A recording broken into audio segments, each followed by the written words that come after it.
Good day everyone, and welcome to Mr. Creepy Skeleton Stories.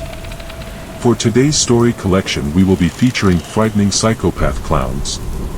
Get ready to be scared and enjoy our stories, and please don't forget to subscribe. Here we go.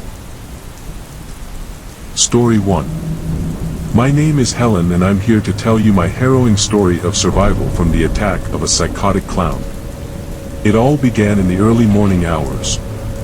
I was innocently walking home from a late-night shift at the diner where I worked.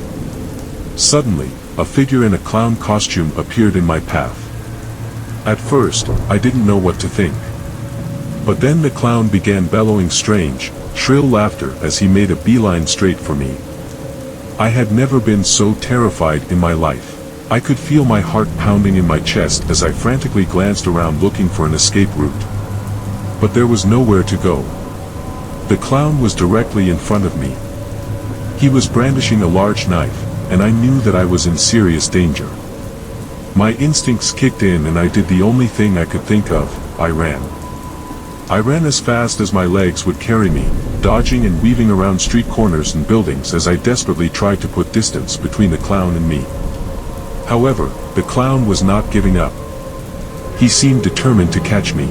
I could hear his maniacal laugh echoing around me. I started to shake with fear. I felt like I was running for my life. Finally, I stumbled across an alleyway that I thought would be my salvation. I rushed into it and quickly hid behind some garbage cans. I was breathing heavily, trying to control my terror. The clown didn't follow me down the alleyway, but I knew he was still out there. I stayed hidden, crouched down behind the garbage cans for what felt like hours. I could feel the tears streaming down my face, and I was certain that I would never make it out of this alley alive. But then, miraculously, the clown left without finding me.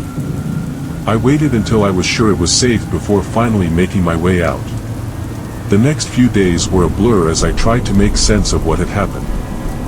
I hadn't seen any news reports about a clown on the loose, so I assumed he had gone back into hiding. I hoped and prayed he would never terrorize anyone again. As I look back on that fateful night, I am thankful for my quick thinking and my incredible will to survive. Though it was a terrifying experience, I am proud of myself for the way I handled it. Though I was scared out of my wits, I still managed to outwit the psychotic clown.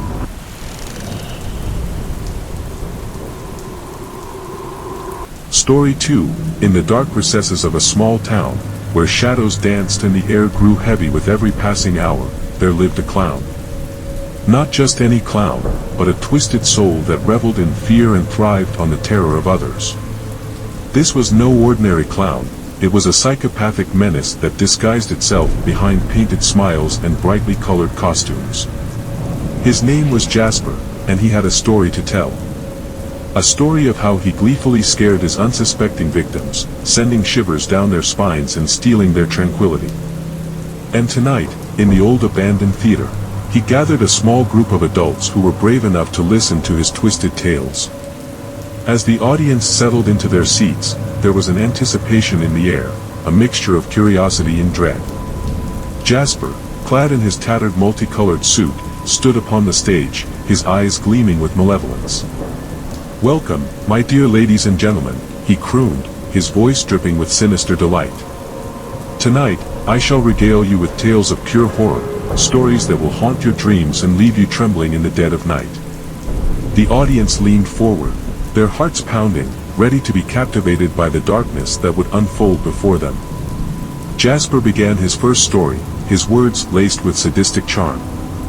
He described a young woman, alone in her house, when suddenly, a chilling breeze whispered through the cracks, extinguishing the flickering candles. Every creak of the floorboards and every gust of wind made the woman's heart race, as Jasper's words painted a vivid picture of her growing paranoia. He described how he played with her fears, leaving eerie messages around the house, and making strange noises in the dead of night. He relished in her sleepless nights, her panic rising with every passing day. And just when she thought she couldn't take it anymore, he appeared before her, his painted face twisted into a malicious grin. The audience gasped, feeling a chill creep up their spines as Jasper's words sent shivers down their collective spines. But Jasper wasn't finished yet. He continued with his stories, each one more diabolical than the last.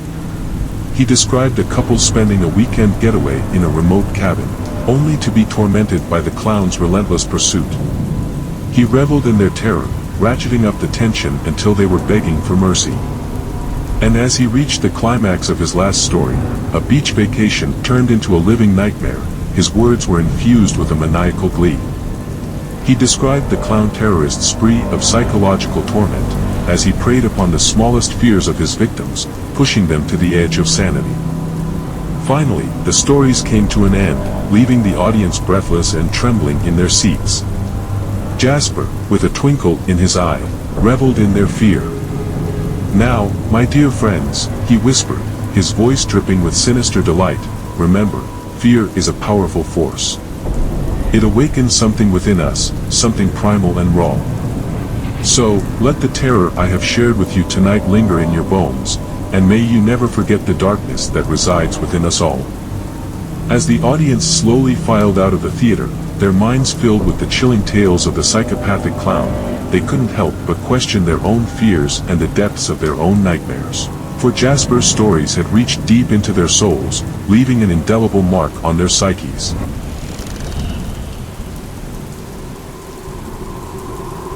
Story 3. Hello, my name is Jeremy and I witness a horrible and violent scene which I will never forget.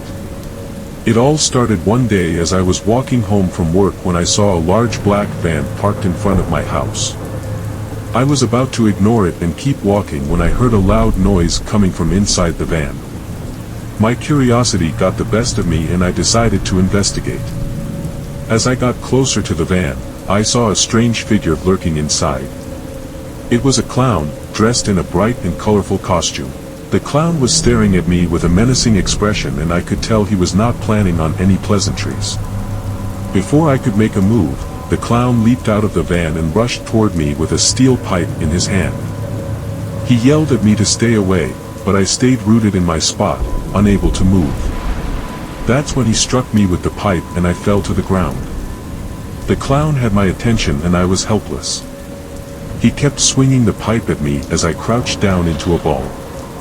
I could feel an immense pain in my body as each metal wallop landed on my limbs. I tried to run, but I only managed to crawl away.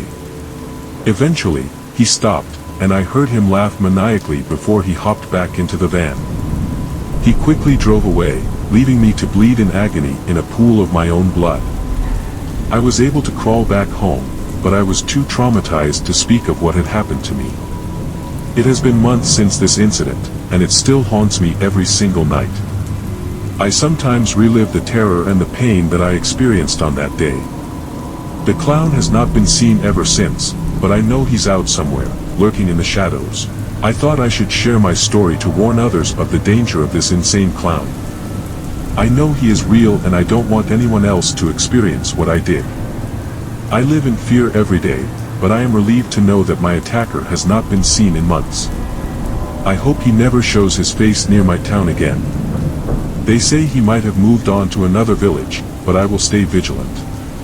This psychopathic clown will never hurt me again.